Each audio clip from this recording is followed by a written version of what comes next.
Good afternoon, everyone, and thank you for being here with us today. I'd like to start by saying thank you to the men and women of the Detroit Police Department who worked tirelessly to bring us to this conclusion. Though sad, they just worked tirelessly. 24 hours when we first got this information, they started and didn't stop until we had the suspect off the street and our community was a little bit safer. I want to also say thank you to our federal and state partners, Michigan State Police, FBI, ATF. Your continued assistance in keeping Detroiters safe is recognized, and we appreciate it, not just on yesterday, but throughout my time as chief. So thank you very much, and thank you for your partnership. I want to say thank you to our elected officials who are standing with me in solidarity, and certainly, last but not least, our amazing community who spoke up to help us identify this suspect who was terrorizing our community. This suspect terrorized our community and ultimately killing 3 innocent people as they were going about their business in our community. Just horrific circumstance and situation. But I am also very proud of the fact that when our real-time crime center, our analysts and our officers recognized what was happening, we were able to track the fact that we had the circumstance that we were looking at, which essentially equated to an active shooter who was moving around our community.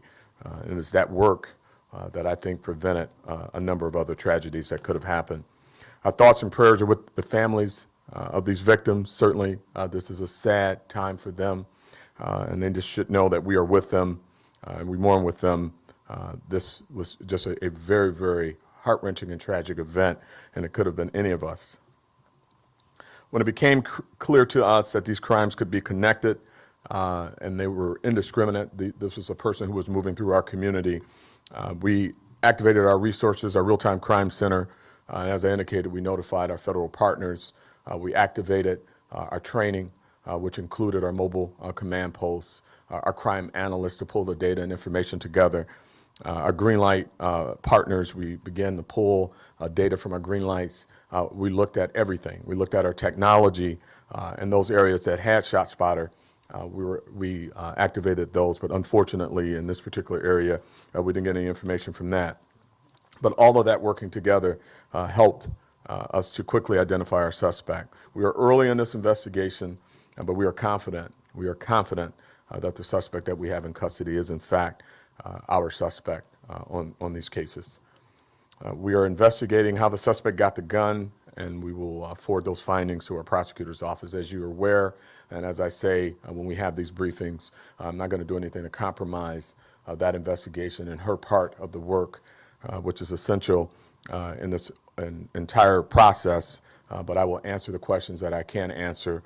But please pardon me ahead of time if I'm somewhat vague on those answers. Again, I want to thank everyone involved in this investigation for being able to take the suspect off the street. Again, the hard work of our officers should not be ignored. The passion, commitment that they displayed yesterday doesn't surprise me because I've seen it day in and day out, but I want this community to know they were committed. We are not kidding around with crime. We go about our business in a professional way, but in a very urgent and deliberate way. We're not going to allow our community to be victimized, and we're not going to stand by and allow those types of things to happen. So thank you to them. At this time, I'd like to bring up the mayor for some comments. Mayor? Well, I just want to say yesterday was the Detroit Police Department at its finest.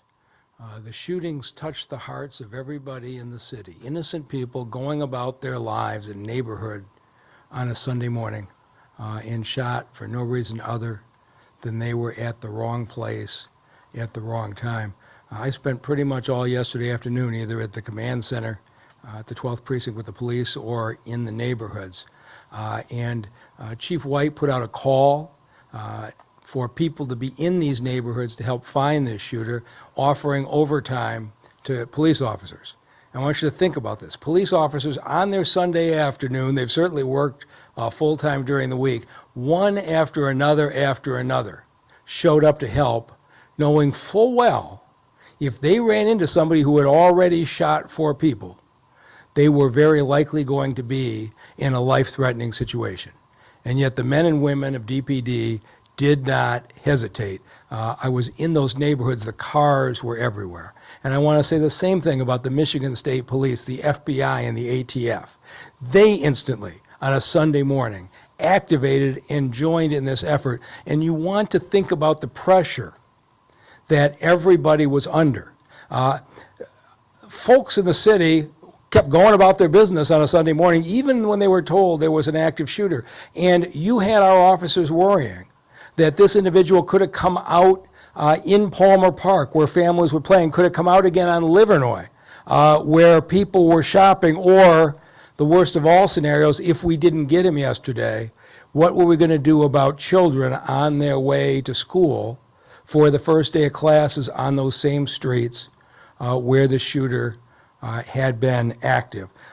It was a really remarkable display of unity, and we debated with the chief, do we tell people to stay inside, but with the number of cars in the street and Detroiters' natural attitudes to keep going no matter what, we decided to rely on the Detroit Police Department to keep them safe. Yesterday, I made a plea to family and friends of the shooter to turn him in. It didn't seem likely that he could be taken into custody without incident, but in fact, somebody close to him did respond, and it was that community input that allowed the police officers to take this individual into custody without any further violence. And it is a really good indication of what happens when the public and the police work together. And so I can't see anything more than that. The prosecutor will take it from here, but I am very confident, based upon the information I've seen, that the Detroit Police Department and all the people who work with them did get the right shooter, and the folks in that neighborhood don't have to worry about him today. And with that, I'll turn it back to our outstanding police chief. Thank you, Mr. Mayor. Again, as the mayor indicated, it was remarkable that the special response team and the officers have responded, knowing that this person, having shot 4 people, killed 3, they would have to engage him, likely, and it could be a fatal situation. And we were very fortunate that that didn't happen. That's never the outcome that we desire as a police agency, and we were able to get through the circumstance without having to engage him.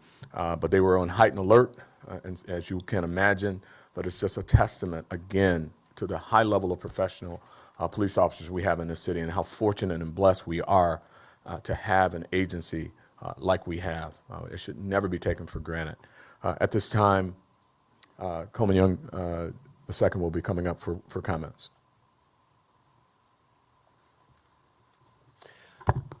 Good afternoon, everyone. I just wanted to come up here to just say what a great job by our Detroit Police Department. We have to do something about the issue of guns in our community, about the issue of violence in our community. But I think that, this is just another example of the police department, the ATF, the Michigan State Police, putting their lives on the line, putting themselves in danger, and redefining what the definition of hero means, because they are willing to sacrifice themselves, not just for those who they do know, but for those who don't. And so the city is eternally grateful. And as a city councilman who represents the entire city at large, I think I can easily and safely say that we are thankful to DPD for what they've done for us, and we thank you for keeping them safe. We're glad we're able to keep them off the street. And once we get back to work at city council, we are willing to work with the mayor. I want to thank the mayor as well for his leadership on what we could do to stop gun violence in this city. Thank you. Thank you, Councilman Young. And I would be remiss if I didn't thank the mayor as well for his commitment to this department, the authorization of the additional funding that we needed. And as he indicated, our officers, they would have stepped up without the funding, but it certainly made it easier and feels good to be able to pay him a little bit more. So thank you, Mr. Mayor. At this time, Councilwoman Waters will come up for a couple words. Thank you so much, Chief White. And I just want to thank DPD and all of law enforcement for acting so quickly on this issue. Thank you, Mayor Duggan, for your leadership as well. I just want to say one thing. I just want to ask the people in the community, when you see an active shooter, please report them right away. You see, the police can act much faster when they know. So it is incumbent upon all of us throughout this city to report those things that we see.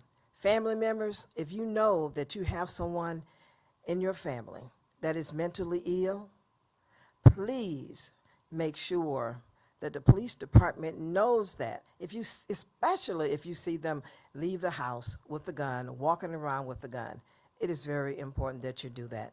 And so I stand ready today to work with DPD and the mayor's office to make sure that this doesn't happen again in our community. Thank you. Thank you, Councilwoman Waters. At this time, I'm going to have Commander McGinnis, whose team led this investigation, to just level set and give you a quick overview of the circumstances. Commander McGinnis. Thank you, Chief. I'd like to break down a timeline of the events from the 4 incidents yesterday. The first incident occurred at 4:45 a.m., and that was in the area of 7 Mile in Wyoming.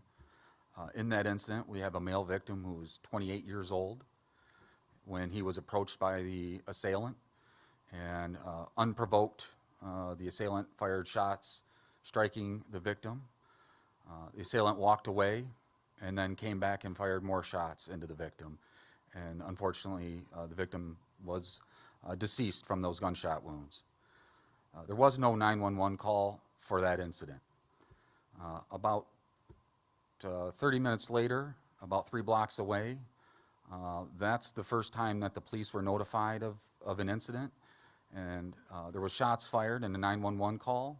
Police responded and they found a woman who's a Jane Doe at this point. We're still working to identify her, so if anyone in the public happens to know of a black female in her 40s from the Margarita and Wyoming area that they haven't seen since yesterday, we'd ask that they please contact us so that we can try to identify our victim. She was found on the sidewalk suffering from gunshot wounds after a neighbor called 911. It was while at that scene that a neighbor had walked by that scene and went up to 7 Mile in Wyoming and observed the first victim, and then came back to the scene and notified police that he believed that there was another fatal victim a few blocks north. So while they were conducting an investigation on those 2 scenes, the officers heard shots fired to the east of them. And we believe that those shots were in the area of 19800 Livernois, or the 19,800 block of Livernois. And that's where our 3rd fatal victim was fatally shot. And in that incident, we have a female who was also in her 40s, who was waiting for a bus when the assailant walked by her and then, with no provocation, turned around and fired multiple shots into her.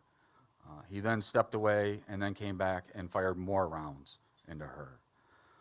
The assailant fled on foot. There was a 911 call for that incident, as well as officers responding from the regular radio broadcast. The assailant went from there to the 19,200 block of Pennington. It's just a few blocks away from the Livernois location. And that was at 7:10 a.m. when he encountered a neighbor who was walking his dog, an 80-year-old male. And again, unprovoked, the assailant just shot at the victim and struck him and his dog. Fortunately, the victim was shot in the leg, and by quick action from the neighbors, they applied a tourniquet and got him to a hospital, and he survived. So we have 4 incidents, with the first one being at 4:45 and the last one being about 7:10 a.m. The officers that were doing the scene investigation recognized 1, based on the proximity of the incidents, 2, based on the timing, and then 3, the most critical piece of evidence is all of these incidents had 9mm casings. So at that time, we activated our NIBIN team. All the casings were taken to our NIBIN office and compared for ballistics, and it was then determined that all those casings were fired from the same firearm. So then we knew what we had. Several hours later, after the broadcast of the images of the subject, we received a tip on who the subject was. That, along with other information, allowed us to secure a search warrant, and during that search warrant, we were able to safely take the suspect into custody without incident. While searching for firearms, we were able to recover a 9mm firearm from that property, and we immediately had that firearm test fired, and those casings compared to the results from the other casings in the case, and that firearm is in fact the firearm used in all 4 of these shootings. So, thank you. In a moment, we're going to hear from our federal partners, but I do want the community to understand how imperative it was to use our technology. When I got the call last night from the team who had put in hours getting up search warrants and getting that weapon recovered, and by activating our NIBIN team, test firing that gun yesterday without delay and connecting that gun to all those shootings, we were confident at that point that our community was safer. We had the weapon, we had our suspect. Very important how technology plays a part in keeping all of us safe. At this time, I'd like to bring up the FBI just to say a couple words, if you don't mind. I don't mean to put you on the spot, but I think it's important for the community to understand this work that goes on behind the scenes. We are committed to keeping our community safe, and it is those relationships that got us to where we are. Without hesitation, they were activated and on the ground, and we couldn't be more grateful. Jim? Thanks, Chief. And first of all, I want to thank the Chief for his leadership. Chief White never hesitates to pick up the phone and call partners, state, local, federal in this case, and ask for the resources he needs for his folks to get their job done. So this is a collaboration. And again, the Chief, we have each other on speed dial as he does with all the partners. He does not hesitate to pick that phone up and ask for the help they need. It is a law enforcement community. We do support one another. The FBI supports DPD and all our state and local partners, federal partners, and they support us as well. So there's also a partnership with the community, and the community of Detroit is amazing. I've met so many community partners, community leaders through our community outreach engagement. There's no more important priority to the FBI than safeguarding the public, the community. So in this case, a quick reaction by the Chief, his folks, the state, federal, and local partners to come out. It was a priority, as mentioned by the mayor. It was a Sunday, but we are always on the clock. We're always ready to come out to protect and serve the public. It moved quick. It was a combination of advanced techniques, some your typical basic investigations. Our Violent Crimes Task Force came out. And again, the FBI Violent Crimes Task Force is a great example of the FBI with other agencies within a task force environment, not only serving the FBI's mission, but all the law enforcement mission. So in this case, our Violent Crimes Task Force came out, joined all our partners, and resolved this investigation. So it's another tragedy. It really is. It's a true tragedy. It impacts the public, not in a good way. My heart goes out, the FBI's heart, and of course all the partners, everybody standing here, our hearts go out to the communities. Thank you to the communities, to our partners out there. It is our most important partnership. Without the community, we can't do our job, and we can't safeguard the public like we should. So thank you for that. We'll continue the partnerships, the engagements, the collaboration with all law enforcement and communities, and we'll just keep accomplishing our mission. So thank you, Chief, once again. Thank you very much, Jim. Before we take any questions, we do a lot of work in the community with Ceasefire, and certainly it's a very important component. As we've said many times, we're not going to arrest ourselves out of crime. I mean, there's never been a declaration from any police chief in the country that they've arrested the last criminal, and so we don't suspect that we will ever do that either. However, we want to disrupt opportunities to commit crime by providing resources, and one of the most powerful components that we have is Ceasefire. That's a piece, a tool, but it's not a replacement for enforcement and arrests and getting violent offenders off the street, which we're going to continue to be committed to and not change our position on that at all. But I think it's a great opportunity for Ceasefire to come up. Bishop Harrison, say a couple words. Thank you, Chief. Yesterday morning, before we began our morning worship at our church, it was amazing to see that as I reported out to the congregation that there was an active shooter, many of our members were distraught as they ran out of the sanctuary to try to call their loved ones and their families in that area to kind of warn them what was going on, and you could just feel the panic.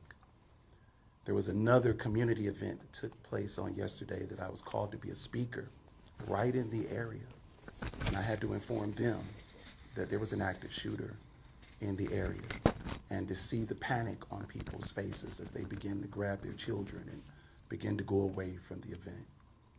A balloon release yesterday that I attended to assist another family that's trying to deal with the tragedy of losing their child to gun violence had to be disrupted because this incident had not yet been placed under wraps with catching the assailant at that time. Just the needless kind of pain that we go through when persons make a decision to commit this kind of violence, it disrupts our entire community. I am grateful, however, that DPD was able to move in and do what they always do best. I'm also grateful for the community and the residents who took the time out of their busy schedules on a Sunday when they should have been worshiping and spending time with family to get out here in the streets and try to find out information to report to DPD to help them along the way. I don't want to talk to them, though. I want to talk to those of you who maybe have access to weaponry and can cause this kind of harm, and we don't know the details of why he did what he did. But I can tell you, obviously, there was something he was trying to work out. I'd much rather you go and talk to someone if you're having these kinds of problems than to pick up a weapon and go and do this kind of harm to others. We have 3 families in the community that are now without the experience of joy with their loved ones because someone made a decision to handle whatever they were going through in the way of violence and carrying it out on someone else. Look, if you need someone to talk to, if you're going through some things and you're trying to work some things out, you can contact Ceasefire on our social media pages. Get in touch with a grassroots organization, your neighbor, talk to someone, find a pastor, a rabbi, do something. Just please stop hurting our communities because it's a detriment to all of us. We do care about you, and that's why we do the things that we do and try to provide all the services and resources that we can. But I need you, when you're going through something, to make a decision to not harm other people. Find someone to talk to, another way to work it through. And I promise we'll be there because Detroit is resilient in that way. Thank you.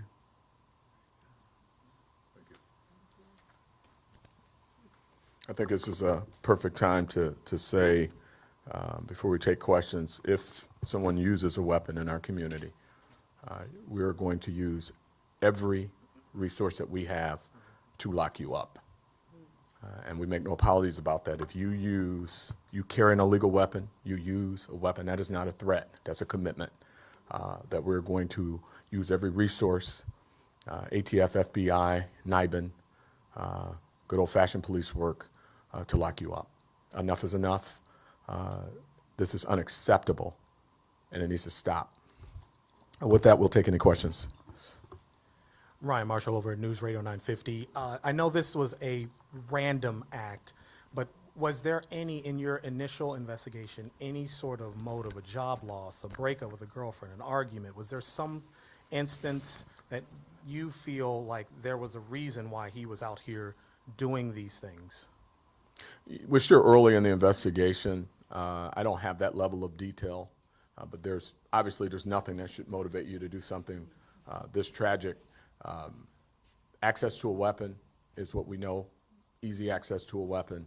And we have some information we haven't been able to confirm yet, but perhaps he was dealing with some mental illness. But that's all we have right now. The detectives have a little bit more that they're going to be turning over to the prosecutor, but my level of briefing is what I just gave you. Chief, to add to that question there, is it possible someone else could potentially face charges for providing him with that weapon? At this point, that part of the investigation is still being evaluated, and I don't have that answer. It's a possibility, sure, but I can't confirm that right now. Hi, my question is how you handled getting this information out to the community, and do we have some kind of texting system in the city, or should we, or how are we making sure that families and residents, you know, if something like an active shooter happens, that they get the information that they need to be safe?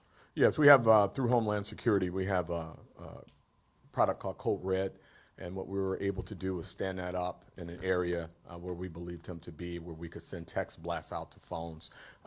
Once we, our real-time crime center pulled the information together and we knew we had a pattern, we stood up a news conference and we briefed out quickly and we put it out on our social media. But no, everything worked the way that we wanted it to, and we'll be evaluating in our after action what we could do better. We can always do better. Hi, Chief. As far as sometimes with these random shootings, there's social media posts or some sort of traffic ahead of time. Was there anything like that with this one?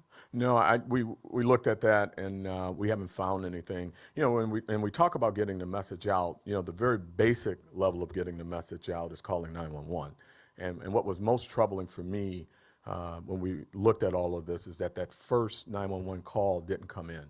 And when you look at that first 911 call, had it come in, we have to ask ourselves, will we have been there earlier and been able to prevent another homicide? You know, what we don't want to happen is gunshots to become commonplace in our community. We don't want to become desensitized to someone shooting in our community. There should never be a condition, ever, that someone uses a gun in our community that's unaccounted for, right? I mean, even the police, if we pull our trigger, that should cause something to occur. Whether you call the police on the police or whether you call, but every time you hear a gunshot, you know, we must call the police and get that activation out. And I think McGinnis mentioned someone close to the suspect was the one who sort of reached out to help you all. Yes, yes. We've received a number of tips, and one of those tips was someone close to the suspect. And how important is that for those closest to these folks to step up? It's important for everyone to step up when you have something such as this. You know, we're happy that someone in the family or someone close to the suspect, more specifically, made the phone call, but we got a number of calls, and again, I can't say enough the importance of calling 911 when something unusual happens. It's just that important. Sure, and in regards to that tip, did that happen once the department was able to kind of release that still image that I think that we saw Sunday? Is that what kind of led to this tip, or was this just a general call? That was a general call once we put the information out. Excuse me, but the still helped. Mayor, did you want to add anything? Hi, Chief White. I just have a couple quick questions. Is it possible that the suspected gunman killed more than the people that you have listed? Well, as I indicated, we've got an extremely active investigation, and you know our detectives are looking at everything. They're backtracking. You know, what the suspect did that day, what he did past 48, 72 hours. They're going to leave nothing unresolved. Trust me. They work very hard, and they're going to touch everything that they can. They're going to look at everything he touched, and they're going to track his actions. They're going to try to identify the moment he took possession of that weapon in the first homicide that he committed. Yeah.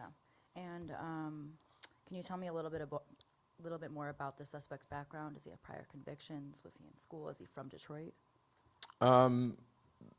Very high level, as I indicated earlier. I can't get into too much detail. The prosecutor has a whole lot of work to do on this case, and I don't want to compromise that by talking too much. I will tell you that it's a 19-year-old, and we don't see any criminal history at this time. And we have some indication that there is mental illness. Thank you. Chief or Commander, could you talk about the arrest itself? Was he in the basement? Was he hiding? What happened? Yeah, our SRT team was activated. They were already at the command post during this entire operation. Once we received the information on his location and the search warrant was secured, they made the house and they did what's called a call out. They made contact from outside the house to the people inside the house and had everybody exit and safely took them into custody. Yeah, I'll have to get that for you. I don't remember the exact time. Chief, a lot of times these shootings are the result of disputes. How often is it that your department is handling these completely random shooting like this one? This is unusual. I mean, we've had a little bit of everything, but this was unusual. And again, you know, we train for these things.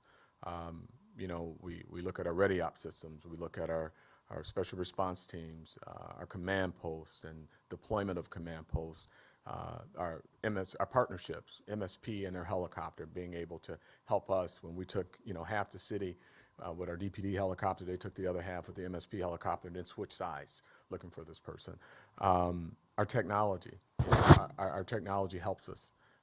And, you know, it's time we get off the fence on crime. I mean, we need to work together. We need to make the proposition of committing a crime in our community risky for the perpetrator.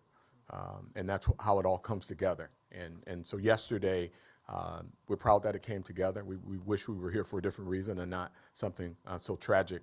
But, you know, we're not caught off guard, but, you know, we were certainly locked in on this case and very concerned about his movements. And then, you know, some of the tools that I continue to ask the mayor for to help the officers do their job is important because as it was brought up earlier about communication tools and providing blasts to community members with ready op and other things like that, you know, it's equally important to have other tools for the department to do their job. Mr. Mayor, did you want to add anything?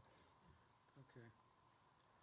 So the chief is trying to be politically correct, but every single detective who came yesterday to the command center and looked at this said the same thing. If we had had ShotSpotter, there's an excellent chance we would have arrested him by 5 in the morning. The most troubling thing about this is the first man was murdered at 4:45 a.m. at the corner of 7 in Wyoming. The shooter shot twice, walked away, shot 2 more times. Now, at 4:45 on a Sunday morning, not a lot of people are up. Some people might have thought they were hearing firecrackers. The people in the gas station, where we actually ended up pulling the video from to see the shooting, hadn't heard it. But we got no 911 call. More than a half hour later, that shooter murdered his second victim 3 blocks away. And so we'll see what the facts show, but I think there's a strong probability that after shooting the first person, he expected to get caught. And so imagine this, at 5 in the morning on a Sunday, you've got a shooter walking up and down Wyoming with a gun, and nobody shows up. And then 35 minutes later, he shoots and kills a second individual and then proceeds from there.